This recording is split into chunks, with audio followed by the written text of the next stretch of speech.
നിയമാവർത്തനം 12:28. ഞാൻ നിങ്ങളോട് കൽപ്പിക്കുന്ന ഈ കാര്യങ്ങളെല്ലാം ശ്രദ്ധാപൂർവം ശ്രവിക്കുവിൻ. നിങ്ങൾ ദൈവമായ കർത്താവിൻ്റെ മുൻപിൽ നന്മയും ശരിയും മാത്രം പ്രവർത്തിക്കുമെങ്കിൽ നിങ്ങൾക്കു ശേഷം നിങ്ങളുടെ സന്തതികൾക്കും എന്നേക്കും നന്മയുണ്ടാകും. വിശുദ്ധ മാർക്കോസ് എഴുതിയ സുവിശേഷം അധ്യായം 1. സ്നാപകൻ്റെ പ്രഭാഷണം. ദൈവപുത്രനായ യേശുക്രിസ്തുവിൻ്റെ സുവിശേഷത്തിൻ്റെ ആരംഭം. ഇതാ, നിനക്ക് മുമ്പേ ഞാൻ എൻ്റെ ദൂതനെ അയക്കുന്നു, അവൻ നിൻ്റെ വഴിയൊരുക്കും. മരുഭൂമിയിൽ വിളിച്ചു പറയുന്നവൻ്റെ ശബ്ദം. കർത്താവിൻ്റെ വഴിയൊരുക്കുവിൻ, അവൻ്റെ പാത നേരെയാക്കുവിനെന്ന് യെശയ്യാ പ്രവാചകൻ്റെ ഗ്രന്ഥത്തിൽ എഴുതപ്പെട്ടിരിക്കുന്നത് പോലെ പാപമോചനത്തിനുള്ള അനുതാപത്തിൻ്റെ ജ്ഞാനസ്നാനം പ്രസംഗിച്ചുകൊണ്ട് സ്നാപക യോഹന്നാൻ മരുഭൂമിയിൽ പ്രത്യക്ഷപ്പെട്ടു. യൂദയ മുഴുവനിലെയും ജെറൂസലേമിലെയും ജനങ്ങൾ അവൻ്റെ അടുത്തെത്തി. അവർ പാപങ്ങൾ ഏറ്റുപറഞ്ഞ് ജോർദാൻ നദിയിൽ വെച്ച് സ്നാനം സ്വീകരിച്ചു. യോഹന്നാൻ ഒട്ടകരോമം കൊണ്ടുള്ള വസ്ത്രം ധരിച്ചിരുന്നു. അരയിൽ തോൽപ്പട്ട ചുറ്റിയിരുന്നു. വെട്ടുകിളിയും കാട്ടുതേനുമായിരുന്നു അവൻ്റെ ഭക്ഷണം. അവൻ ഇപ്രകാരം ഉദ്ഘോഷിച്ചു: എന്നേക്കാൾ ശക്തനായവൻ എൻ്റെ പിന്നാലെ വരുന്നു. കുനിഞ്ഞ് അവൻ്റെ ചെരുപ്പിൻ്റെ വള്ളികൾ അഴിക്കാൻ പോലും ഞാൻ യോഗ്യനല്ല. ഞാൻ നിങ്ങൾക്ക് ജലം കൊണ്ട് സ്നാനം നൽകി, അവനോ പരിശുദ്ധാത്മാവിനാൽ നിങ്ങൾക്ക് സ്നാനം നൽകും. യേശുവിൻ്റെ ജ്ഞാനസ്നാനം. അന്നൊരിക്കൽ യേശു ഗലീലയിലെ നസറത്തിൽ വന്ന് ജോർദാനിൽ വെച്ച് യോഹന്നാനിൽ നിന്നും സ്നാനം സ്വീകരിച്ചു. വെള്ളത്തിൽ നിന്ന് കയറുമ്പോൾ പെട്ടെന്ന് ആകാശം പിളരുന്നതും ആത്മാവ് പ്രാവിൻ്റെ രൂപത്തിൽ ഇറങ്ങി വരുന്നതും അവൻ കണ്ടു. സ്വർഗത്തിൽ നിന്നൊരു സ്വരമുണ്ടായി: നീ എൻ്റെ പ്രിയപുത്രൻ, നിന്നിൽ ഞാൻ പ്രസാദിച്ചിരിക്കുന്നു. മരുഭൂമിയിലെ പരീക്ഷ. ഉടനെ ആത്മാവ് അവനെ മരുഭൂമിയിലേക്ക് നയിച്ചു. സാത്താനാൽ പരീക്ഷിക്കപ്പെട്ട് 40 ദിവസം അവൻ മരുഭൂമിയിൽ വസിച്ചു. അവൻ വന്യമൃഗങ്ങളോട് കൂടെയായിരുന്നു. ദൈവദൂതന്മാർ അവനെ ശുശ്രൂഷിച്ചു. ദൗത്യം ആരംഭിക്കുന്നു. യോഹന്നാൻ ബന്ധനസ്ഥനായപ്പോൾ യേശു ദൈവത്തിൻ്റെ സുവിശേഷം പ്രസംഗിച്ചുകൊണ്ട് ഗലീലിലേക്ക് വന്നു. അവൻ പറഞ്ഞു: സമയം പൂർത്തിയായി, ദൈവരാജ്യം സമീപിച്ചിരിക്കുന്നു. അനുതപിച്ച് സുവിശേഷത്തിൽ വിശ്വസിക്കുവിൻ. ആദ്യ ശിഷ്യന്മാർ. അവൻ ഗലീലി കടൽ തീരത്തൂടെ കടന്നു പോകുമ്പോൾ ശെമയോനെയും അവൻ്റെ സഹോദരൻ അന്ത്രയോസിനെയും കണ്ടു. മീൻപിടുത്തക്കാരായ അവർ കടലിൽ വലയെറിയായിരുന്നു. യേശു അവരോട് പറഞ്ഞു: എന്നെ അനുഗമിക്കുവിൻ, ഞാൻ നിങ്ങളെ മനുഷ്യരെ പിടിക്കുന്നവരാക്കും. ഉടനെ വലയെ ഉപേക്ഷിച്ച് അവർ അവനെ അനുഗമിച്ചു. കുറച്ചു ദൂരം കൂടി പോയപ്പോൾ സെബദിയുടെ പുത്രനായ യാക്കോബിനെയും അവൻ്റെ സഹോദരൻ യോഹന്നാനെയും കണ്ടു. അവർ വഞ്ചിയിലിരുന്ന് വലയുടെ കേടുപോക്കുകയായിരുന്നു. ഉടനെ അവൻ അവരെയും വിളിച്ചു. അവർ പിതാവായ സെബദിയെ സേവകരോടൊപ്പം വള്ളത്തിൽ വിട്ട് അവനെ അനുഗമിച്ചു. പിശാച് ബാധിതനെ സുഖപ്പെടുത്തുന്നു. അവർ കഫർനാമിലെത്തി. സാബത്ത് ദിവസം അവൻ സിനഗോഗിൽ പ്രവേശിച്ച് പഠിപ്പിച്ചു. അവൻ്റെ പ്രബോധനത്തിൽ അവർ വിസ്മയഭരിതരായി. കാരണം നിയമജ്ഞരെ പോലെയല്ല, അധികാരമുള്ളവനെ പോലെയാണ് അവൻ പഠിപ്പിച്ചത്. അശുദ്ധാത്മാവ് ബാധിച്ച ഒരുവൻ അവിടെ ഉണ്ടായിരുന്നു. അവൻ അലറി: നസ്രായനായ യേശുവേ, നീ എന്തിന് ഞങ്ങളുടെ കാര്യത്തിൽ ഇടപെടുന്നു? ഞങ്ങളെ നശിപ്പിക്കാനാണോ നീ വന്നിരിക്കുന്നത്? നീ ആരാണെന്ന് എനിക്കറിയാം, ദൈവത്തിൻ്റെ പരിശുദ്ധൻ. യേശു അവനെ ശാസിച്ചു: നിശബ്ദനായിരിക്കുക, അവനെ വിട്ട് നീ പുറത്തു വരിക. അശുദ്ധാത്മാവ് അവനെ തള്ളി വീഴ്ത്തിയിട്ട് ഉച്ചസ്വരത്തിൽ അലറിക്കൊണ്ട് പുറത്തു വന്നു. എല്ലാവരും അത്ഭുതപ്പെട്ട് പരസ്പരം പറഞ്ഞു: ഇതെന്ത് അധികാരത്തോടെയുള്ള പുതിയ പ്രബോധനമോ? അശുദ്ധാത്മാക്കളോട് പോലും അവൻ ആജ്ഞാപിക്കുന്നു, അവ അനുസരിക്കുകയും ചെയ്യുന്നു. അവൻ്റെ പ്രശസ്തി ഗലീലിയുടെ സമീപ പ്രദേശങ്ങളിലെല്ലാം പെട്ടെന്ന് വ്യാപിച്ചു. ശിമയോൻ്റെ അമ്മായിയമ്മ. യേശു സിനഗോഗിൽ നിന്ന് ഇറങ്ങി യാക്കോബിനോടും യോഹന്നാനോടും കൂടെ ശിമയോൻ്റെയും അന്ത്രയോസിൻ്റെയും ഭവനത്തിലെത്തി. ശിമയോൻ്റെ അമ്മായിയമ്മ പനി പിടിച്ച് കിടപ്പായിരുന്നു. അവളുടെ കാര്യം അവർ അവനോട് പറഞ്ഞു. അവൻ അടുത്തു ചെന്ന് അവളെ കൈക്ക് പിടിച്ച് എഴുന്നേൽപ്പിച്ചു. പനി അവളെ വിട്ടുമാറി. അവൾ അവരെ ശുശ്രൂഷിച്ചു.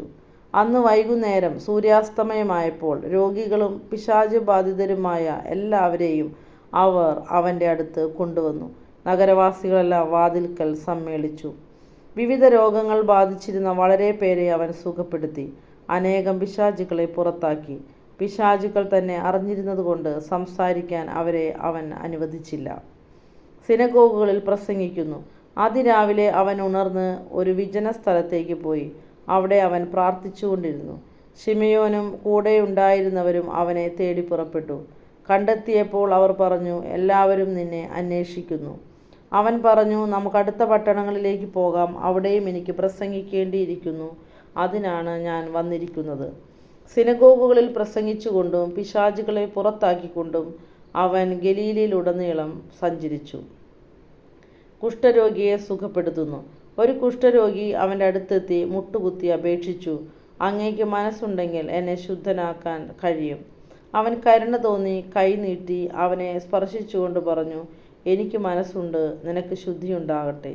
തൽക്ഷണം കുഷ്ഠം മാറി അവന് ശുദ്ധി വന്നു. യേശു അവനെ കർശനമായി താക്കീത് ചെയ്തു പറഞ്ഞയച്ചു, നീ ഇതേപ്പറ്റി ആരോടുമൊന്നും സംസാരിക്കരുത്. എന്നാൽ പോയി പുരോഹിതന് നിന്നെ തന്നെ കാണിച്ചു കൊടുക്കുക. മോശയുടെ കൽപ്പനയനുസരിച്ച് ജനങ്ങൾക്ക് സാക്ഷ്യത്തിനായി ശുദ്ധീകരണ കാഴ്ചകൾ സമർപ്പിക്കുകയും ചെയ്യുക. എന്നാൽ അവൻ പുറത്തു ചെന്ന് വളരെ കാര്യങ്ങൾ പ്രഘോഷിക്കാനും ഇത് പ്രസിദ്ധമാക്കാനും തുടങ്ങി. തന്മൂലം പിന്നീട് പട്ടണത്തിൽ പരസ്യമായി പ്രവേശിക്കാൻ യേശുവിന് സാധിച്ചില്ല. അവൻ പുറത്ത് വിജന പ്രദേശങ്ങളിൽ തങ്ങി. ജനങ്ങളാകട്ടെ എല്ലായിടങ്ങളിൽ നിന്ന് അവൻ്റെ അടുത്ത് വന്നുകൊണ്ടിരുന്നു. അധ്യായം 2. തളർവാദ രോഗിയെ സുഖപ്പെടുത്തുന്നു. കുറേ ദിവസങ്ങൾ കഴിഞ്ഞ് യേശു കഫർനാമിൽ തിരിച്ചെത്തിയപ്പോൾ അവൻ വീട്ടിലുണ്ട് എന്ന വാർത്ത പ്രചരിച്ചു. വാതിക്കൽ പോലും നിൽക്കാൻ സ്ഥലം തികയാത്ത വിധം നിരവധി ആളുകൾ അവിടെ കൂടി. അവൻ അവരോട് വചനം പ്രസംഗിച്ചുകൊണ്ടിരുന്നു. അപ്പോൾ 4 പേർ ഒരു തളർവാദ രോഗിയെ എടുത്തുകൊണ്ടുവന്നു. ജനക്കൂട്ടം നിമിത്തം അവൻ്റെ അടുത്തെത്താൻ അവർക്ക് കഴിഞ്ഞില്ല. അതിനാൽ അവൻ ഇരുന്ന സ്ഥലത്തിൻ്റെ മേൽക്കൂര പൊളിച്ച് തളർവാദ രോഗിയെ അവർ കിടക്കയോടെ താഴോട്ടിറക്കി. അവരുടെ വിശ്വാസം കണ്ട് യേശു തളർവാദ രോഗിയോട് പറഞ്ഞു, മകനെ, നിന്റെ പാപങ്ങൾ ക്ഷമിക്കപ്പെട്ടിരിക്കുന്നു. നിയമജ്ഞരിൽ ചിലർ അവിടെ ഇരിപ്പുണ്ടായിരുന്നു. അവർ ചിന്തിച്ചു, എന്തുകൊണ്ടാണ് ഇവൻ ഇപ്രകാരം സംസാരിക്കുന്നത്? ഇവൻ ദൈവദൂഷണം പറയുന്നു. ദൈവത്തിനല്ലാതെ മറ്റാർക്കാണ് പാപം ക്ഷമിക്കാൻ സാധിക്കുക? അവർ ഇപ്രകാരം വിചാരിക്കുന്നുവെന്ന് മനസ്സിലാക്കി യേശു അവരോട് ചോദിച്ചു, എന്തുകൊണ്ടാണ് നിങ്ങൾ ഇങ്ങനെ ചിന്തിക്കുന്നത്? ഏതാണ് എളുപ്പം, തളർവാദ രോഗിയോട് നിന്റെ പാപങ്ങൾ ക്ഷമിക്കപ്പെട്ടിരിക്കുന്നു എന്ന് പറയുന്നതോ, എഴുന്നേറ്റ് നിന്റെ കിടക്കയും എടുത്ത് നടക്കുക എന്ന് പറയുന്നതോ?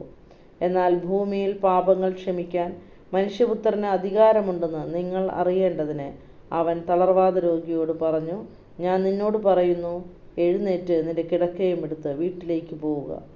തൽക്ഷണം അവൻ എഴുന്നേറ്റ് കിടക്കയും എടുത്ത് എല്ലാവരും കാണുകെ പുറത്തേക്ക് പോയി. എല്ലാവരും വിസ്മയിച്ചു. ഇതുപോലൊന്ന് ഞങ്ങൾ ഒരിക്കലും കണ്ടിട്ടില്ല എന്ന് പറഞ്ഞ് അവർ ദൈവത്തെ മഹത്വപ്പെടുത്തി. ലേവിയെ വിളിക്കുന്നു.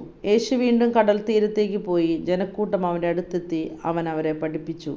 അവൻ കടന്നുപോയപ്പോൾ ഹൽപ്പയുടെ പുത്രനായ ലേവി ചുങ്കസ്ഥലത്തിരിക്കുന്നത് കണ്ട് അവനോട് പറഞ്ഞു, എന്നെ അനുഗമിക്കുക. അവൻ എഴുന്നേറ്റ് യേശുവിനെ അനുഗമിച്ചു. അവൻ ലേവിയുടെ ഭവനത്തിൽ ഭക്ഷണത്തിനിരിക്കുമ്പോൾ അനേകം ചുങ്കക്കാരും പാപികളും അവൻ്റെയും ശിഷ്യരുടെയും കൂടെയിരുന്നു. കാരണം അവനെ അനുഗമിച്ചവർ നിരവധിയായിരുന്നു. അവൻ പാപികളോടും ചുങ്കക്കാരോടും ഒപ്പം ഭക്ഷണം കഴിക്കുന്നത് കണ്ട് ഫരിസേയരിൽപ്പെട്ട ചില നിയമജ്ഞർ ശിഷ്യന്മാരോട് ചോദിച്ചു, അവൻ ചുങ്കക്കാരുടെയും പാപികളുടെയും കൂടെ ഭക്ഷിക്കുന്നതെന്ത്? ഇത് കേട്ട് യേശു പറഞ്ഞു, ആരോഗ്യമുള്ളവർക്കല്ല, രോഗികൾക്കാണ് വൈദ്യനെ കൊണ്ട് ആവശ്യം.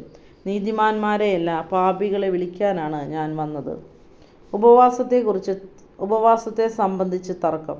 യോഹന്നാൻ്റെ ശിഷ്യന്മാരും ഫരിസേയരും ഉപവസിക്കുകയായിരുന്നു.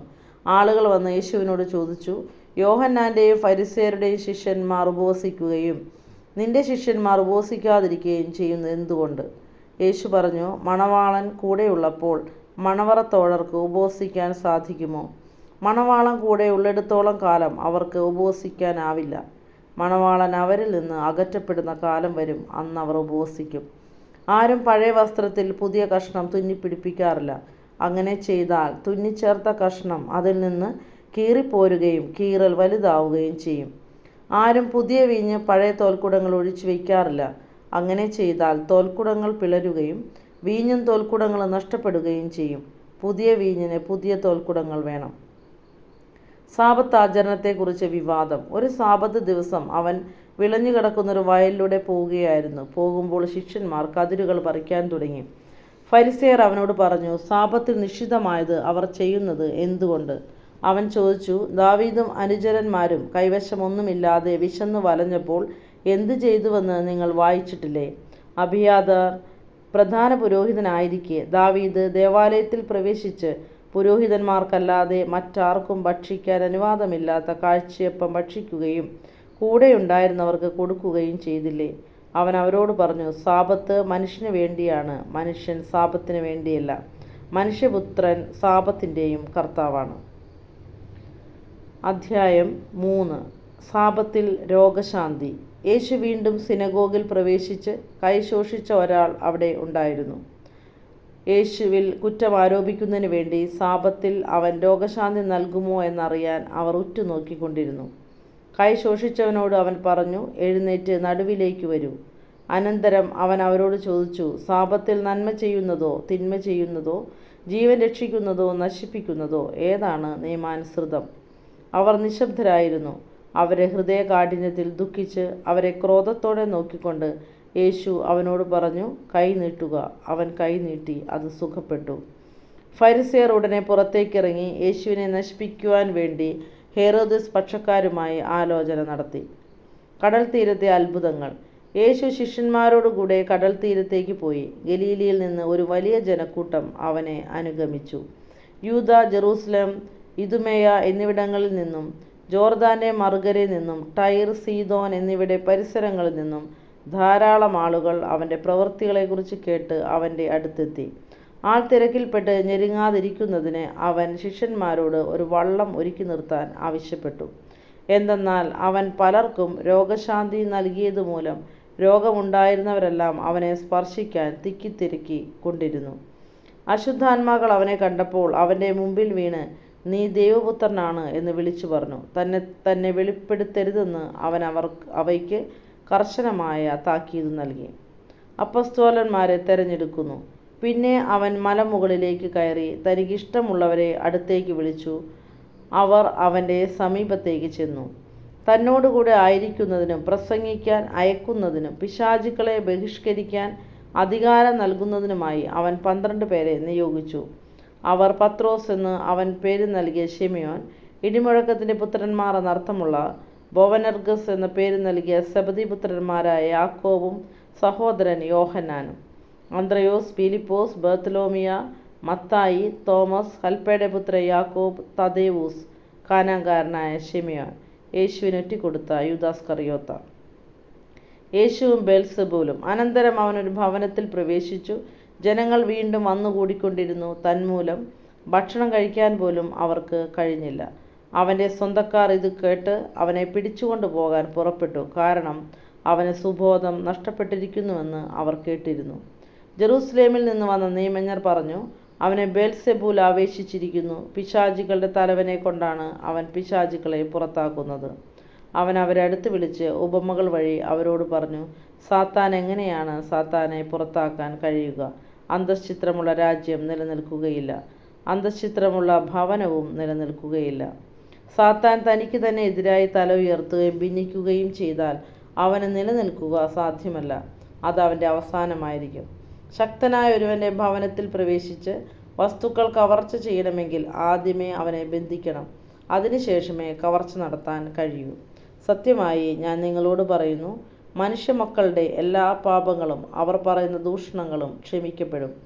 എന്നാൽ പരിശുദ്ധാത്മാവിനെതിരായി ദൂഷണം പറയുന്നവന് ഒരു കാലത്തും പാപത്തിൽ നിന്ന് മോചനമില്ല. അവൻ നിത്യപാപത്തിന് ഉത്തരവാദിയാകും. അവനിങ്ങനെ പറഞ്ഞത് തനിക്ക് അശുദ്ധാത്മാവുണ്ട് എന്നവർ പറഞ്ഞതിനാലാണ്. യേശുവിൻ്റെ അമ്മയും സഹോദരരും. അവൻ്റെ അമ്മയും സഹോദരന്മാരും വന്ന് പുറത്തു നിന്നുകൊണ്ട് അവനെ വിളിക്കാൻ ആളയച്ചു. ജനക്കൂട്ടം അവന് ചുറ്റും ഇരിക്കുകയായിരുന്നു. അവർ പറഞ്ഞു, നിന്റെ അമ്മയും സഹോദരന്മാരും സഹോദരിമാരും നിന്നെ കാണാൻ പുറത്തു നിൽക്കുന്നു. അവൻ ചോദിച്ചു, ആരാണ് എൻ്റെ അമ്മയും സഹോദരങ്ങളും? ചുറ്റുമിരിക്കുന്നവരെ നോക്കിക്കൊണ്ട് അവൻ പറഞ്ഞു, ഇതാ എൻ്റെ അമ്മയും എൻ്റെ സഹോദരങ്ങളും. ദൈവത്തിൻ്റെ ഹിതം നിർവഹിക്കുന്നവനാരോ അവനാണ് എൻ്റെ സഹോദരനും സഹോദരിയും അമ്മയും.